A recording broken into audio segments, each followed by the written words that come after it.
Yo, what's up mga bossing? Caps Rock here at isa na naong cup ang ating aayusin ngayon mga boss. Tingnan nyo naman kung anong aayusin natin dito. Aayusin natin ang kanyang snap, papalitan natin dahil kinagat daw ng alagang aso mga bossing. Ayan, so una tatanggalin muna natin ang kanyang mga snap na sira mga boss. So ayan, medyo masikip yung pagkakatahi na ito mga bossing. Tapos meron siyang tag doon sa kanyang ano, snap. Babalik natin mamaya yan mga boss. Ito naman kabila naman ang tanggalin natin mga bossing. Ayun, so sa mga nagtatanong po kung saan po ang ating location mga boss, dito lang po tayo sa Bago Bantay, Quezon City mga bossing. Malapit po yan sa SM North, EDSA mga boss. Kung commute po kayo ay sasakay lang kayo ng tricycle pag nakarating kayo sa SM North EDSA.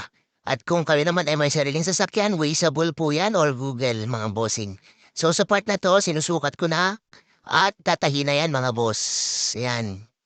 Pagkatapos yan, papakita ko na ang result. Ayan na mga bossing, ang resulta ng ating inayos na snap. Yan, sa mga gusto po magpaayos ng snap mga bossing, magpapalit lang ng mga sirang snap nyo. Message lang po kayo dito sa aming page mga boss. At sa mga hindi pa po naka-like and follow mga bossing, please like and follow naman po ng aming page. And please share na rin po ng aming mga videos mga bossing. So ayan na mga boss, nakita nyo yung pinagpalitan mga boss. At ayan, testing natin yung kanyang snap. Kung matibay ba? Ayan.